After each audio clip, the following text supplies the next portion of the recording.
প্রিয় শ্রোতা বন্ধুরা নমস্কার, আমি তরুণ। আপনারা সবাই আমার ভালোবাসা নেবেন। আজকে আমি আপনাদেরকে পড়ে শোনাচ্ছি মঞ্জিল সেনের লেখা একটি গল্প, ফর্মুলা রহস্য। শঙ্কর্ষণ সমাদ্দারের অফিসের নাম সমাদ্দার ইনভেস্টিগেশনস। চৌরঙ্গিপাড়ায় ওর অফিস। নিজেকে ও গোয়েন্দা বলে না, বলে ইনভেস্টিগেটর। সেদিন সন্ধে 6টায় ও উঠবো করছে। দুপুর থেকেই লোডশেডিং, বিরক্তিকর অবস্থা। এক ভদ্রলোক এসে ঘরে ঢুকলেন। একটু ভুরু কুচকেই শঙ্কর্ষণ তাকালো ভদ্রলোকের দিকে। মুখে এক গাল দাড়ি, রুক্ষ অবিন্যস্ত চুল, চোখে রিমলেস চশমা আর পরনে ঢোলা প্যান্ট। আসতে পারি? দরজার সামনে দাঁড়িয়ে ভদ্রলোক ইতস্তত করলেন। এসে তো পড়েইছেন, মনে মনে বলল শঙ্কর্ষণ। মুখে বলল, আসুন। ভদ্রলোক একটা চেয়ার টেনে বসলেন। শঙ্কর্ষণের মনে হলো ভদ্রলোকের কেমন যেন দ্বিধাগ্রস্ত ভাব। বলুন, আপনার জন্য কি করতে পারি? শঙ্কর্ষণ একটু উৎসাহ দেওয়ার চেষ্টা করল। মানে হ্যাঁ বলুন, কি বলছিলেন? আমার নাম ডক্টর গুপ্ত, ডক্টর প্রবোধচন্দ্র গুপ্ত। কথাটা বলে ভদ্রলোক একটু থামলেন। নামটা শঙ্কর্ষণের পরিচিত কিনা বোধহয় তাই জানবার চেষ্টা করলেন, কিন্তু ওদিক থেকে কোনো সাড়া না পেয়ে বললেন, মানে আমি একজন সায়েন্টিস্ট। পশ্চিমবঙ্গে কেন্দ্রীয় সরকারের যে অ্যাটমিক রিসার্চের শাখা আছে তার সঙ্গে আমি যুক্ত। তাছাড়া নিজের বাড়িতেও একটা ল্যাবরেটরি আছে, ওখানেও গবেষণা হয়। দুজন সহকারী আছেন, তারাও বিজ্ঞানের প্রফেসর। সায়েন্টিস্ট, শঙ্কর্ষণ মনে মনে ভাবল। তাই বোধহয় উস্কো খুস্কো চেহারা, ঢলঢলে পোশাক, আপন ভোলা মানুষ। কিন্তু ইনভেস্টিগেটরের কাছে তার কি দরকার? মুখে ও বলল, তা আমি আপনার কি উপকারে আসতে পারি ডক্টর গুপ্ত? মানে, ভদ্রলোক একটু ইতস্তত করলেন। একটা ব্যাপারে আমার গোয়েন্দার সাহায্য দরকার হয়ে পড়েছে। শঙ্কর্ষণ মনে মনে রুষ্ট হল, কিন্তু মোলায়েম গলায় বলল, বলুন আপনার দরকারটা কি?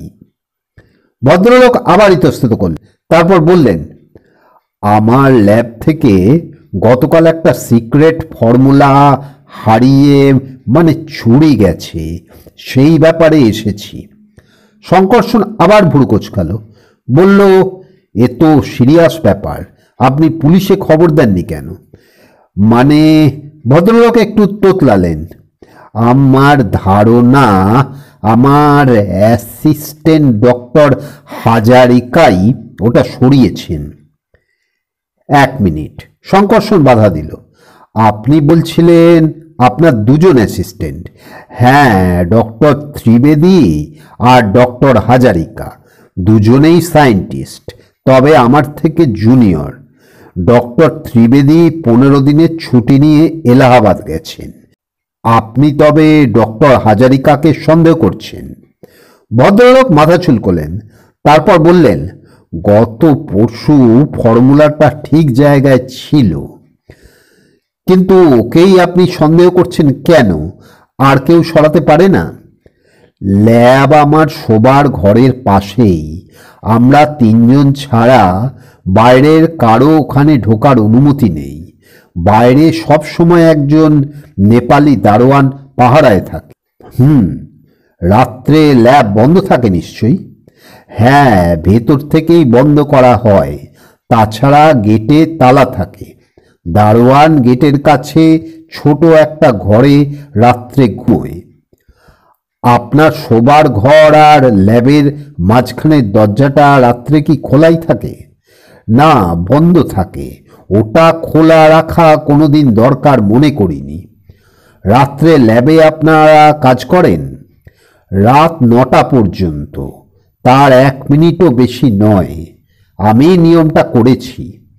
ডক্টর হাজারিকা ওই ফর্মুলাটা চুরি করবেন কেন? উনি তো আপনার সঙ্গেই রিসার্চ করছেন, ওটার বিষয়ে উনি তো সবই জানেন। না, ওটা আমার নিজস্ব গবেষণার ফর্মুলা।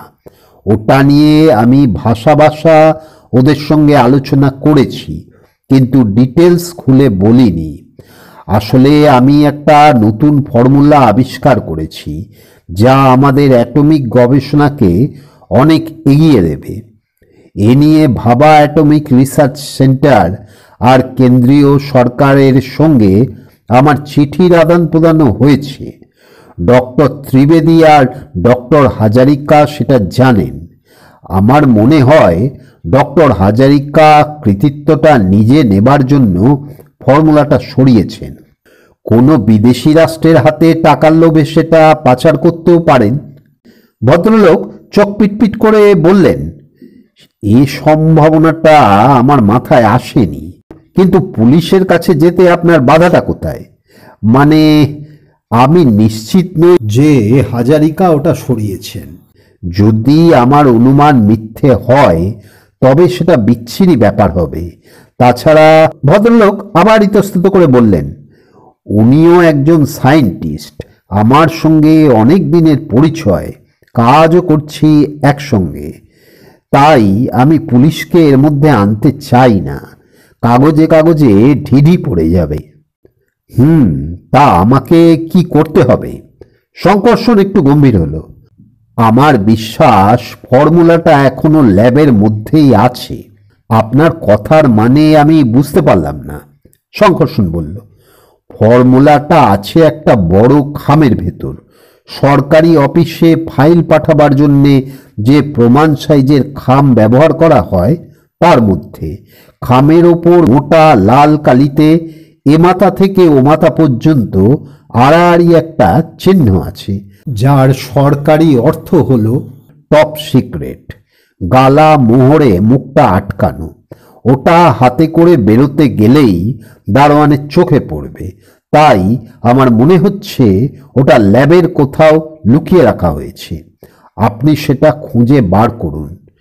ডাক্তার হাজারিকা যদি তার ব্রিফকেসে ঢুকিয়ে নিয়ে যান? শঙ্কর্ষণ প্রশ্ন করল।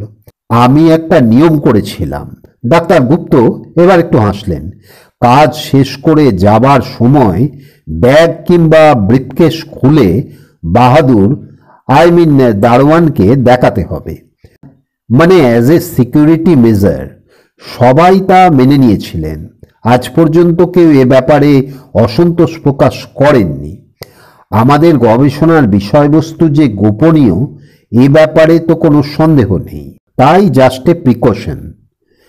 আপনাদের তিনজনেরই বিষয়বস্তু কি এক? তা বলতে পারেন, তবে প্রত্যেকের লাইন আলাদা। শঙ্কর্ষণ 1 মিনিট চিন্তা করল, তারপর বলল, এমন কি কঠিন কাজ? আমি কাল দুপুরে যাব। ল্যাবের মধ্যে থাকলে আশা করি খুঁজে বার করব। ডাক্তার গুপ্ত একটু কাশলেন, তারপর বললেন, মানে ডাক্তার হাজারিকাকে আমি জানতে দিতে চাই না যে আমি তাকে সন্দেহ করছি। তাই কেউ যখন থাকবে না তখন আপনি খুঁজে দেখুন, এটাই আমার ইচ্ছে। ডক্টর হাজারিকাকে আমি এখনো বলিনি যে ওটা পাওয়া যাচ্ছে না। I want him to be left in suspense. I see. Sankarshan চিবুকে হাত বুলোল। তাহলে কোন সময় আপনি সাজেস্ট করছেন? রাত 9টা পর্যন্ত ল্যাবে কাজ হয়। ডক্টর গুপ্ত একটু চিন্তা করে বললেন, আমার মনে হয় রাত 12টা আইডিয়াল টাইম। বাহাদুরকেও আমি ব্যাপারটা জানতে দিতে চাই না। আফটার অল আমরা একই প্রফেশনের। ব্যাপারটা গোপনই থাকুক। কিন্তু ডক্টর হাজারিকা সত্যি যদি ওটা চুরি করে থাকেন, আপনি তাকে ছেড়ে দেবেন? কোনো শাস্তি দেবেন না? আগে ফর্মুলাটা উদ্ধার হোক, তারপর সে কথা ভাবা যাবে। কিন্তু বাহাদুরের চোখ এড়িয়ে আমি ল্যাবে ঢুকবো কেমন করে? একটাই মাত্র উপায় আছে, যথা বাড়ির জানলাগুলো কাঁচের, ভেতরে ল্যাচ সিস্টেম, গরাদ নেই। মানে হাল ফ্যাশনের বাড়ি। ডক্টর গুপ্ত একটু হাসলেন। ভেতর থেকে ল্যাচ আপনি খুলে দেবেন? শঙ্কর্ষণ প্রশ্ন করল। না, বাহাদুর রোজ কাজ শেষ হলে ল্যাবের সব জানলা ভালো করে দেখে বন্ধ করে। ভেতর থেকে খুলে দিলে ওর মনে সন্দেহ হবে বাড়ির কেউ এ কাজ করেছে। সেটা আমি চাই না। তার মানে বার্গলারি করতে হবে? অনেকটা তাই। পাশের ঘরে আপনি ছাড়া রাত্রে আর কে থাকেন? আমার স্ত্রী। ঝামেলায় ফেললেন দেখছি। প্লিজ। অনুনয়ের সুরে বললেন ডক্টর গুপ্ত, এ উপকারটুকু আপনি করুন, অন্তত দেশের মঙ্গলের কথা চিন্তা করে। I shall pay you handsomely. ঠিক আছে, আপনার ঠিকানাটা? Salt Lake block EC. আমি একটা নকশা এঁকে দিচ্ছি। ওদিকটা বেশ ফাঁকা। আমার বাড়ির চারপাশের জমি এখন খালি পড়ে আছে। বাউন্ডারি ওয়াল আছে? আছে, তবে হাইট বেশি নয়। ডক্টর গুপ্ত যখন বিদায় নিলেন তখন চৌরঙ্গি আলোয় ঝলমল। শঙ্কর্ষণ হাতঘড়ি দেখল, 8টা। পাক্কা 2 ঘন্টা নিয়েছেন ভদ্রলোক। আগামীকাল রাত 12টায় ও যাবে। ভদ্রলোককে তাই বলে দিয়েছে। পরদিন দুপুরে গাড়ি নিয়ে ও বেরিয়ে পড়ল। দিনে দিনে জায়গাটা দেখে রাখা ভালো। নকশা মতো বাড়িটা খুঁজে নিতে ওর অসুবিধে হলো না। ডক্টর গুপ্তর কথাই ঠিক, এদিকটা ফাঁকা ফাঁকাই। গেটের সামনে নেপালি দারোয়ানকে একটা টুলে বসে থাকতে দেখল শঙ্কর্ষণ। গাট্টাগোট্টা চেহারা, বয়স বোঝা মুশকিল। একবার ওর মনে হলো যেন ডক্টর গুপ্তকেও দেখল। মুখের সেই অগোছালো দাড়ি আর চশমাটা দেখেই অনুমান করল। দূর থেকে ভালো চেনা যায় না। বাহাদুর যদি সন্দেহ করে, তাই বেশিক্ষণ ওখানে থাকাও উচিত মনে হলো না ওর। বার 2 চক্কর দিয়েই ফিরে এলো। একটা জিনিস অবশ্য ওর তীক্ষ্ণ দৃষ্টি এড়ালো না। প্রতি জানলায় আর দরজায় পুরু পর্দা। একদিক দিয়ে কাজের সুবিধেই হবে। রাত 11:15টায় ও ডক্টর গুপ্তের বাড়ির কাছে পৌঁছে গেল। একটু অন্ধকার দেখে একটা ঝোপের পাশে গাড়িটাকে দাঁড় করালো। তারপর একটা সিগারেট ধরিয়ে অপেক্ষা করতে লাগলো। ঠিক 12টা বাজতেই ও নেমে পড়ল গাড়ি থেকে। ওর সঙ্গে রয়েছে কাঁচ কাটার যন্ত্র আর একটা পেন্সিল টর্চ। অনায়াসে পাঁচিল ডিঙিয়ে নিঃশব্দে ও এগিয়ে গেল। বাড়িতে আশা করি কুকুর টুকুর নেই, তাহলে ডক্টর গুপ্ত নিশ্চয়ই ওকে সাবধান করে দিতেন। ল্যাবরেটরিটা ডক্টর গুপ্ত তার নকশায় বুঝিয়ে দিয়েছিলেন, কাজেই ভুল হবার কারণ ছিল না। একটা জানলার কাছে দাঁড়িয়ে ও কাঁচ কাটার যন্ত্রটা বার করল। তারপর মাঝামাঝি একটা সার্সির প্রান্ত ঘেঁষে সূক্ষ্মভাবে কাটল। সাবধানে ওটা খুলে বাইরে রেখে ভেতরে হাত গলিয়ে ল্যাচটা খুলতে কোনো অসুবিধাই হলো না। খোলা জানলা দিয়ে নিঃশব্দে ঘরের মধ্যে লাফিয়ে পড়ল শঙ্কর্ষণ। পায়ে রবার সোলের জুতো, এতটুকু শব্দ হলো না। পেন্সিল টর্চটা জ্বালিয়ে ঘরের চারিদিকে ও আলো বুলোলো। দরজা জানলায় ভারী পর্দা, তাই আলো জ্বাললেও বাইরে থেকে চট করে নজরে পড়ার সম্ভাবনা কম। ঘরে একটা নীল বাল্বও আছে। শঙ্কর্ষণ একটা একটা করে সুইচ পরক করে জ্বালালো। ঘরে গবেষণার নানা রকম যন্ত্রপাতি, একটা গোদরেজের আলমারি, একটা বড় টেবিল, 4টে চেয়ার আর 3টে টুল। বেশ বড় ঘর। গোদরেজের আলমারির চাবি নিশ্চয়ই বাড়ির মালিক অর্থাৎ ডক্টর গুপ্তের কাছেই থাকে। সুতরাং খামটা ডক্টর হাজারিকা তার ভেতরে নিশ্চয়ই লুকোতে যাবেন না। ডক্টর গুপ্তের চোখে পড়ে যাবে। আর কোথায় লুকিয়ে রাখা যায়? শঙ্কর্ষণ ঘরের চারদিকে তীক্ষ্ণ দৃষ্টি বুলালো, কিন্তু এমন কিছু নজরে পড়ল না যেখানে বড় একটা খাম সবার চোখের আড়ালে রাখা সম্ভব। হঠাৎ কি মনে করে চেয়ারগুলো উল্টে দেখল, না, ওখানে আটকানো নেই। শঙ্কর্ষণ একটা চেয়ারে বসল। সিগারেট ধরাতে গিয়ে দেশলাইয়ের কাঠিটা নিভিয়ে ফেলল। ঘরে কোনো চিহ্ন রেখে যাওয়া উচিত নয়। দেয়ালে একটা বড় ওয়াল ক্লক। শঙ্কর্ষণ হাতঘড়ির সঙ্গে সময় মেলালো। রাত 12:13। যা করার তাড়াতাড়ি করতে হবে। গাড়িটা বাইরে রয়েছে, কারো নজরে পড়লেই সন্দেহ করবে। দেওয়াল ঘড়িটার পাশে আচার্য জগদীশচন্দ্র বসুর একটা বড় অয়েল পেন্টিং, সাদা ফ্রেমে বাঁধানো। ডান চিবুকে হাত রেখে সুপরিচিত সেই ভঙ্গিমা। বিজ্ঞান গবেষণার কেন্দ্রেই এমন জগৎবিখ্যাত বিজ্ঞান সাধকের ছবি মানায়। ফটোটার দিকে তাকিয়ে থাকতে থাকতে হঠাৎ লাফিয়ে উঠল শঙ্কর্ষণ। ওর মাথায় যেন বিদ্যুতের ঝিলিক খেলে গেল। একটা চেয়ার টেনে ছবিটার নিচে ও দাঁড় করালো। তারপর দু হাতলে পা রেখে উঁচু দেওয়ালের গা থেকে সাবধানে নামিয়ে আনলো ওটা। যা ভেবেছিল তাই। ছবিটার ফ্রেমের উল্টো দিকে একটা বড় খাম খুব ছোট ছোট কয়েকটা পেরেক দিয়ে আটকানো। সবার চোখের সামনেই রয়েছে জিনিসটা, অথচ চোখের আড়ালে। কেউ সন্দেহ পর্যন্ত করবে না। শঙ্কর্ষণ চেয়ার থেকে নেমে পকেট থেকে ছোট একটা ছুরি বার করলো। তারপর আস্তে আস্তে পেরেকগুলো ছাড় দিয়ে তুলে ফেললো। খামটা এখন ওর হাতে। ছবিটা আবার যথাস্থানে চেয়ারটা ও সরিয়ে রাখলো। তারপর আলো নিভিয়ে গেল জানলার দিকে। অত সহজে কাজ হাসিল করতে পেরে মন বেজায় খুশি। বোধহয় একটু অন্যমনস্ক হয়ে গেছিল। পায়ের টক্কর লেগে একটা টুল উল্টে গেল। নিঝুম রাত, বেশ শব্দ হলো। টুলটা তুলে ও দাঁড় করিয়েছে, ঠিক তখনই পাশের ঘর থেকে ভারী গলায় আওয়াজ ভেসে এল, কে কে? বাহাদুর, বাহাদুর। একটা যেন সাড়া শোনা গেল। শঙ্কর্ষণ প্রথমে হকচকিয়ে গেছিল। পর মুহূর্তে জানলা দিয়ে ও বাইরে লাফিয়ে পড়ল।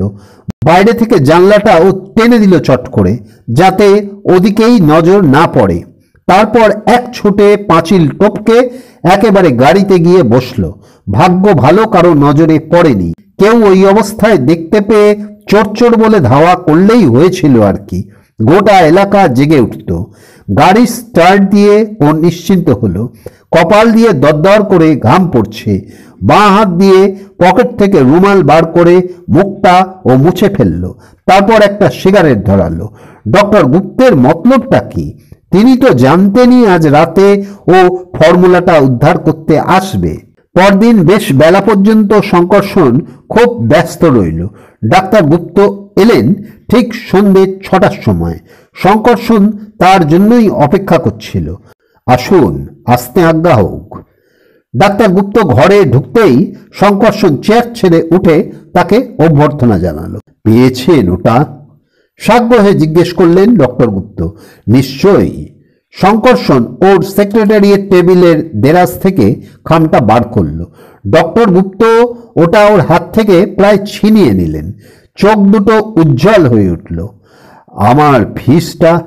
শঙ্কর্ষণ একটা সিগারেট ধরিয়ে বলল, হ্যাঁ হ্যাঁ অবশ্যই। ডক্টর গুপ্ত পকেট থেকে একতালা নোট বার করলেন। এই নিন 500। এসব রিক্সের কাজে আমি 1000 টাকার কম নিই না, শঙ্কর্ষণ বলল। ও, ডক্টর গুপ্তের মুখ একটু যেন শুকিয়ে গেল। বললেন, আমি ভেবেছিলাম 500ই যথেষ্ট। আমার কাছে এখন তো টাকা নেই আর। ঠিক আছে, পরে পাঠিয়ে দেবেন। শঙ্কর্ষণ যেন উদারতা দেখিয়ে বলল, সেই ভালো। ভদ্রলোকের মুখ আবার উজ্জ্বল হলো। আচ্ছা, নমস্কার। যেন ভীষণ তাড়া, এমনভাবে তিনি দরজার দিকে এগিয়ে গেলেন। ভদ্রলোক দরজার কাছে পৌঁছতেই শঙ্কর্ষণ পেছন থেকে বলে উঠল, ডক্টর ত্রিবেদী? হ্যাঁ? ভদ্রলোক ফিরে তাকালেন। অট্টহাসি হেসে উঠল শঙ্কর্ষণ। তারপর হাসি থামিয়ে বলল, ধরা পড়ে গেলেন তো? ভদ্রলোকের মুখ ফ্যাকাশে হয়ে গেছে। ঢোক গিলে বললেন, এর মানে? চেয়ারে এসে বসুন। শঙ্কর্ষণ অনেকটা যেন হুকুমের সয়ে বলল, ওই খামের ভেতর কতগুলো বাজে কাগজ ছাড়া কিছু নেই। আপনার কথা আমি বুঝতে পারছি না। ভদ্রলোক এবার রাগত স্বরে বললেন, আমি বুঝিয়ে বলছি। শঙ্কর্ষণ বলল, আপনি আগে বসুন। ভদ্রলোক যন্ত্রচালিতের মতো আবার চেয়ারে এসে বসলেন। বললেন, এসবের মানে কি? মানে চালটা আপনি ভালোই চেলেছিলেন, কিন্তু কিস্তিমাত করতে পারলেন না। আসলে ডাক্তার গুপ্ত ফর্মুলাটার নিরাপত্তার কথা চিন্তা করে ওটাকে লুকিয়ে রেখেছিলেন। আপনি অনেক চেষ্টা করেও ওটার সন্ধান পান।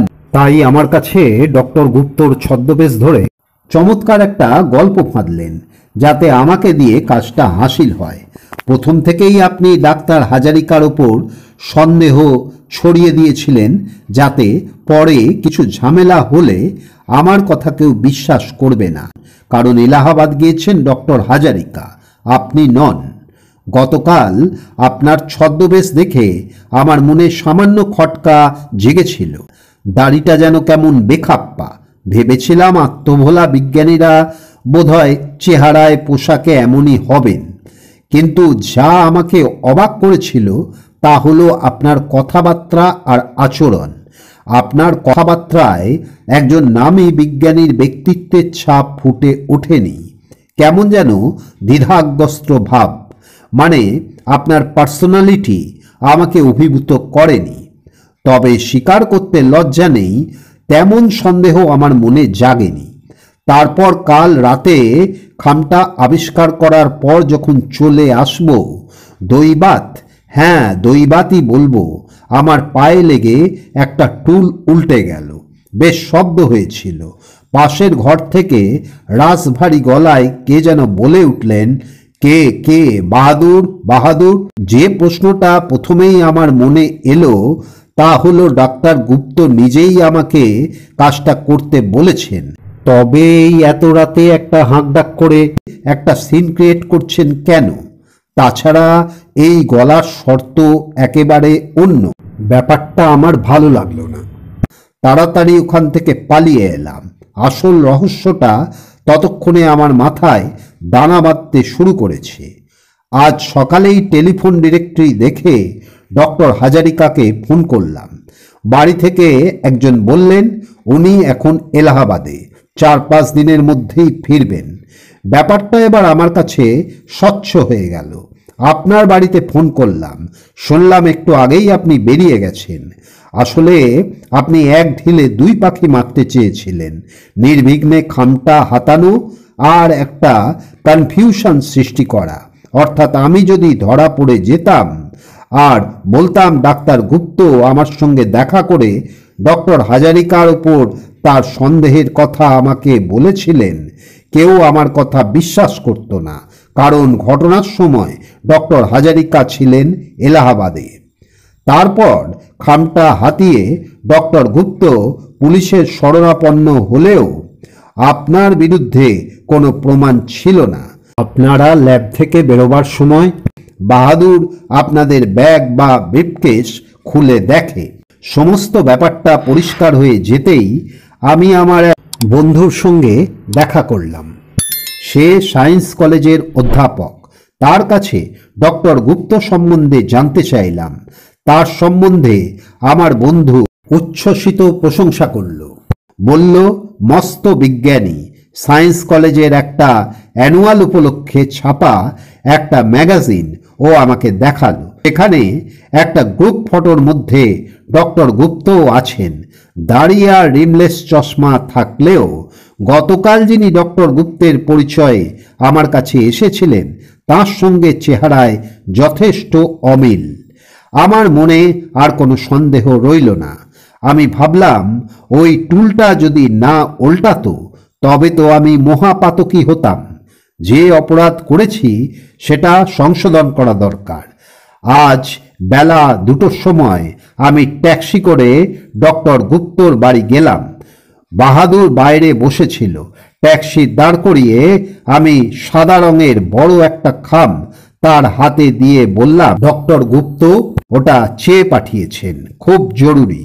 ও সঙ্গে সঙ্গে সেটা নিয়ে ভেতরে চলে গেল আর আমিও ট্যাক্সিতে উঠে ওখান থেকে সরে পড়লাম। ওই খামের মধ্যে আমি ফর্মুলা সমেত সব কাগজপত্র যত্ন করে ঢুকিয়ে দিয়েছিলাম আর খামের ওপর একটা স্লিপে লিখে দিয়েছিলাম, with compliments from a well wisher. Sankarshan এবার থেমে ভদ্রলোকের মুখের দিকে তাকালো। তার মুখ ছাইয়ের মতো সাদা হয়ে গেছে। আপনি আমার ক্লায়েন্ট। শঙ্কর্ষণ ইস্পাত কঠিন গলায় বলল, তাই আপনার মুখোশ আর খুলে দিলাম না।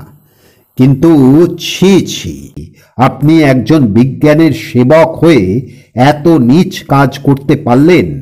আপনার আসল মতলব কি ছিল আমি জানি না। কোনো বিদেশি রাষ্ট্রের হাতে টাকার লোভে ওটা তুলে দিতে চেয়েছিলেন কিনা সে বিষয়ে আমার ঘোরতর সন্দেহ আছে। যাই হোক, এবারকার মতো আপনাকে ছেড়ে দিলাম। আশা করি ভবিষ্যতে নিজেকে শুধরবার চেষ্টা করবেন। একজন বিজ্ঞানীর নিজের দেশের সেবার জন্য যা করা উচিত তাই করবেন। এই নিন আপনার টাকা। আচ্ছা, এখন আসুন। ভদ্রলোক একটি কথাও বললেন না, মাথা নিচু করে আস্তে আস্তে ঘর থেকে বেরিয়ে গেলেন। শঙ্করসন হাত ঘড়ির দিকে তাকালো। আজও ভদ্রলোকের জন্য অযথা সময় নষ্ট হলো। শেষ হলো মঞ্জিল সেনের লেখা গল্প ফর্মুলা রহস্য। গল্পটি পাঠ করে শোনালাম আমি তরুণ। গল্পটি আপনাদের কেমন লাগলো আপনারা কমেন্টে জানাবেন এবং আমাদের চ্যানেলটি সাবস্ক্রাইব করে পাশে থাকবেন। ধন্যবাদ।